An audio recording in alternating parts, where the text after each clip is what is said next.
I just got up and was real afraid.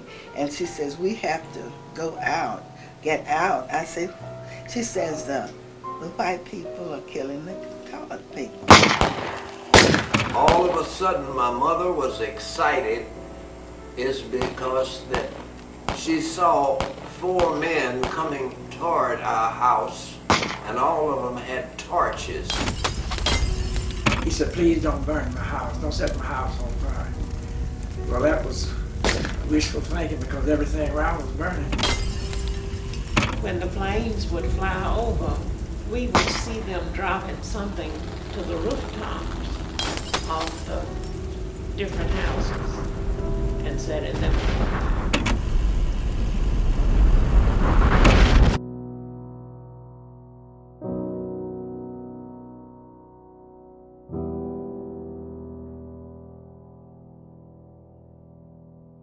Did you all see Watchmen?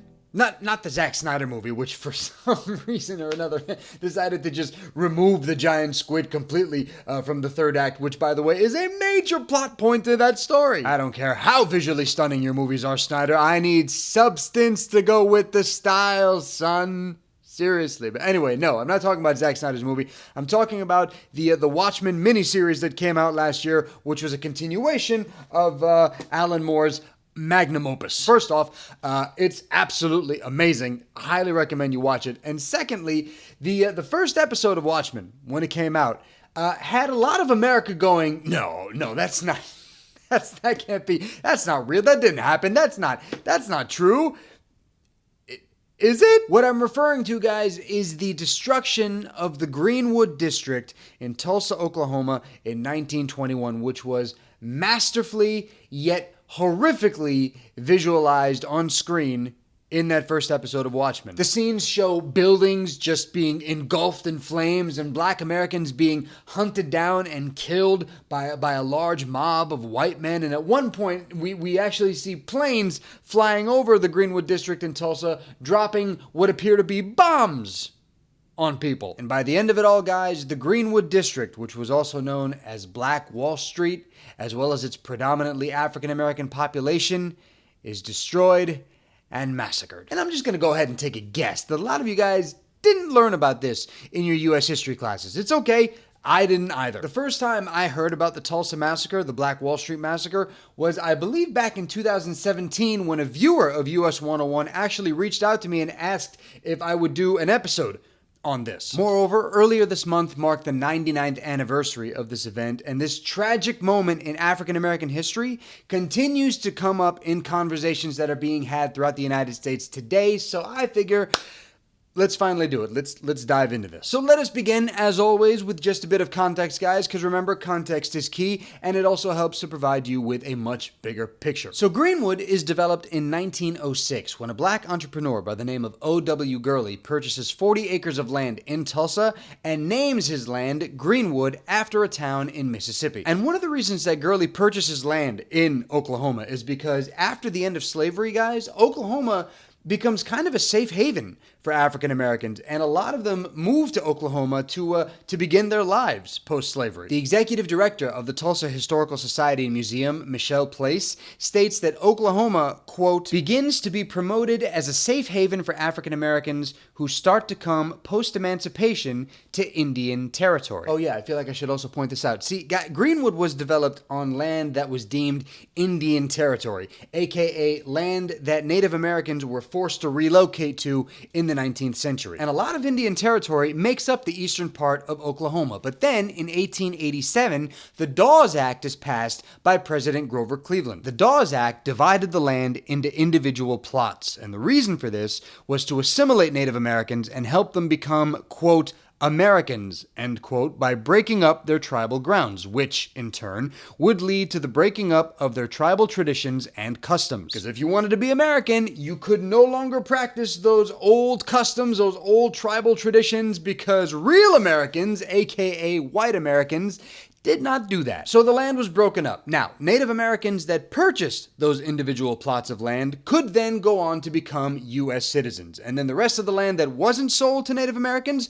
was then then sold off to white people that were moving west and wanted plots of land for themselves. And some African Americans that were once enslaved by these Indian tribes and then later integrated into those tribes were able to actually purchase land via the Dawes Act, and some African Americans would go on to purchase land that would become part of Greenwood because of the Dawes Act. So anyway, O.W. Gurley, he purchases 40 acres in Tulsa and he starts building on his land. The first thing he does is he builds a boarding house for African Americans to stay in. And soon, word starts to spread that there are opportunities springing up in this district for African Americans to take advantage of. So more African Americans start moving to the Greenwood District. And any of them that want to start a business, Gurley goes ahead and actually loans them money to help them start their own businesses. And soon, Greenwood has its own thriving business community. There's a 55-room hotel, which is the largest black-owned hotel in the United States at the time. There are restaurants, there are shops, there are bars, there are luxury stores, there are clothing stores, doctor's offices, law offices, a movie theater. The town has its own school district, its own hospital, its own bank. And all of these businesses are owned by black residents of Greenwood. In fact, according to Michelle Place, whom we heard from earlier, it said that $1 that was spent in Greenwood exchanged hands 19 times within the community before it would leave the community. In other words, the district became very self-reliant. And Greenwood Avenue, the district's main street, becomes known as Black Wall Street because of all these businesses that are lining the street and their booming economic success. Now, another thing about the Greenwood District, guys, is that it's a segregated part of Tulsa, okay? There's actually a railroad track that goes right through Greenwood, and it literally divides the area in half. On one side of the tracks, you have white Americans. On the other side, you have black Americans. Also, remember, the Jim Crow laws are in effect throughout the United States, guys, following the 1896 Supreme Court case Plessy v. Ferguson,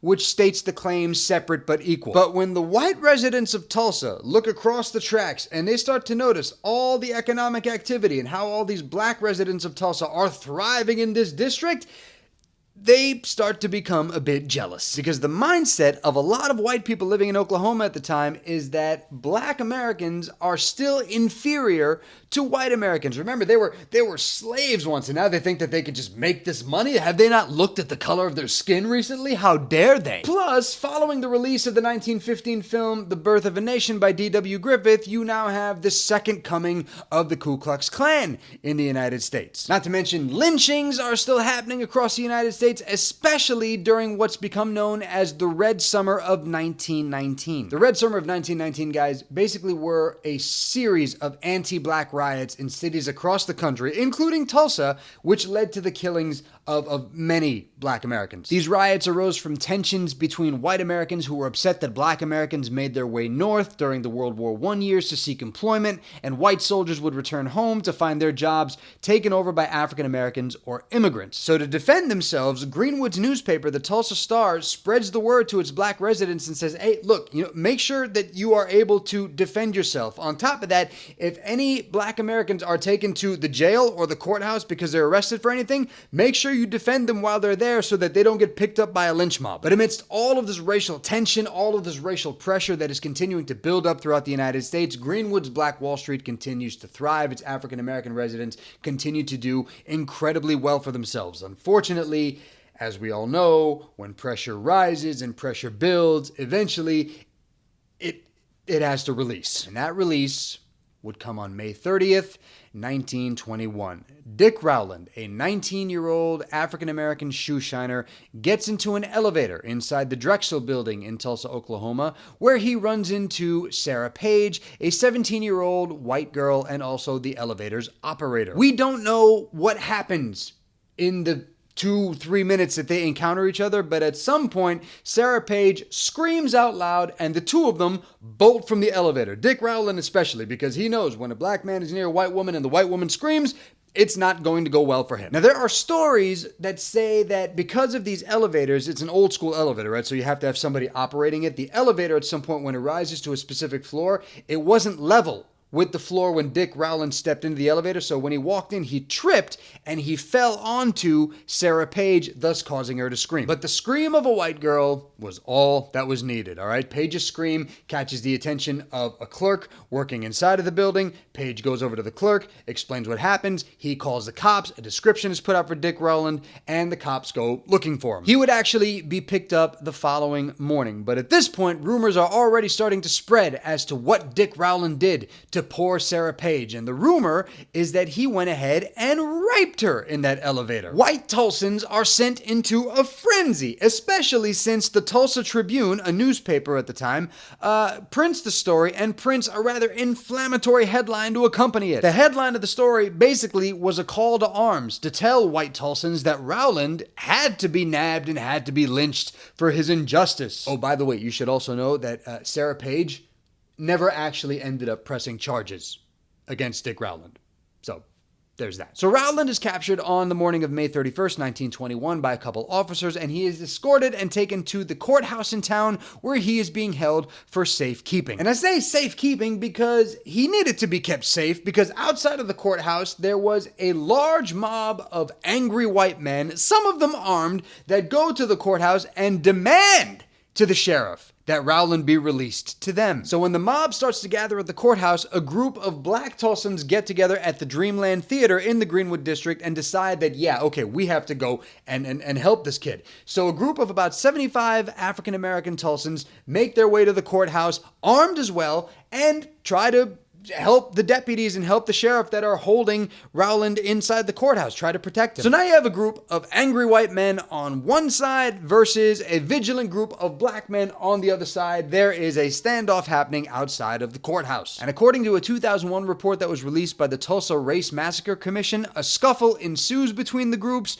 and apparently a white man tries to grab the gun from a black man, a shot goes off, and all hell breaks loose. The gun going off basically signaled that it was now no holds barred, and the white mob starts shooting at the group of black men and vice versa. But the white mob, being significantly larger, forced the black men to retreat back into Greenwood, but the white mob now has blood in their fangs, and they are seeking justice. They are seeking vengeance. They are seeking anything that they can just literally get their hands on. The mob actually starts breaking into stores so that they can grab ammo, they can grab weapons, and then they go into the Greenwood District and begin hunting. They begin hunting and killing black residents of the Greenwood District. On top of that, not only are they shooting these people, but they're also lighting businesses, they're lighting houses on fire. Now, this destruction initially takes place on the evening of May 31st, 1921, but the following day, June 1st, was not the end of the destruction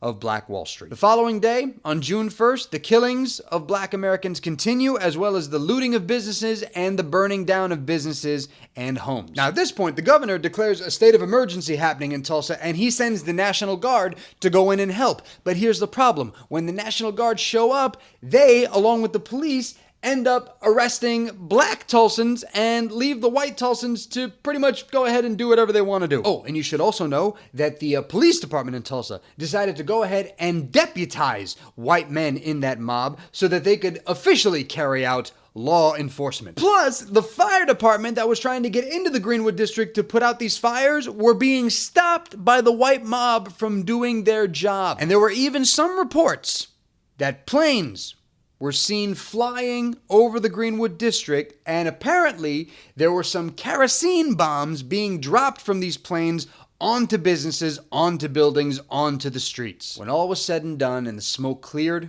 Black Wall Street was completely decimated. It's said that there was around a few $1 million worth of property damage, but even worse, around 300 African Americans were killed in that massacre, and a little over 10,000 of them that lived in the Greenwood District were now homeless. So why did we never learn about this in our history classes? This is a massive event in American history, 20th century American history, no less, the part of history that we should all be the most familiar with. Why did we not learn about this? Because following the massacre, guys, the authorities in the state of Oklahoma, as well as the Oklahoma press, were doing all that they could to cover it up. For starters, the estimated death toll that we know of today is around 300 African Americans, but it's possible that that death toll might be higher, considering that the bodies of black Tulsans were thrown into unmarked graves and mass graves. Additionally, any inflammatory headlines or stories that were written about the Tulsa Race Massacre were actually removed from the paper versions of these newspapers before they were transferred over to microfilm. No one was ever prosecuted for any acts of violence. Moreover, this would not be labeled a massacre, but it would be labeled a riot. City officials tried to sweep this under the rug as quickly as possible because they knew that it was a stain on the history of the state. And if you get rid of all the evidence, eventually this will all go away and die out, right? Remember those voices you heard at the top of the episode? Those were the voices not of actors, but of survivors of the massacre.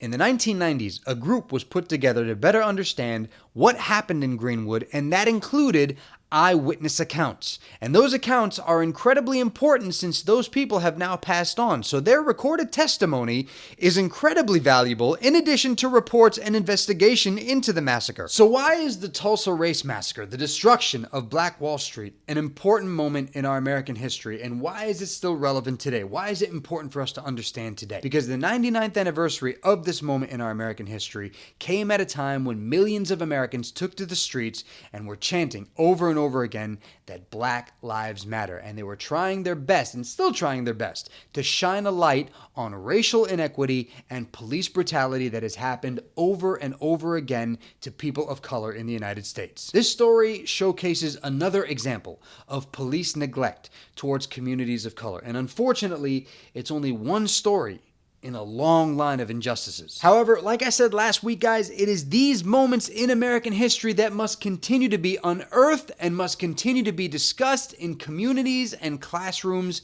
everywhere. Because remaining ignorant of events that have occurred in American history, like what happened at Black Wall Street, allows Americans to continue remaining ignorant of the sins that are committed against communities of color. In doing that, you end up creating a divisiveness in the United States, which leads to some Americans shaking their heads and fervently throwing up their hands and saying, there's no racial inequality in this country anymore. That's all past us. It's all behind us now. Everyone's got the same opportunities as everybody else. Everyone's on the same equal footing. Or even worse, that divisiveness leads some Americans to continue believing that some people just don't deserve the same opportunities as other Americans, maybe because of the way they were raised, or where they come from, or maybe it's just because of the color of their skin. And that, my friends, is it for this episode of US 101. Thank you guys so much for watching today. Really do appreciate it. And thanks to all of you that have continued to subscribe to the channel, for liking the videos, sharing them, leaving comments. I sincerely appreciate you guys' support. You can also hit me up on social media, guys, Twitter, Instagram, Facebook. And yes, guys, I went ahead and bit the bullet. Recently went ahead and did it. My wife convinced me to do it.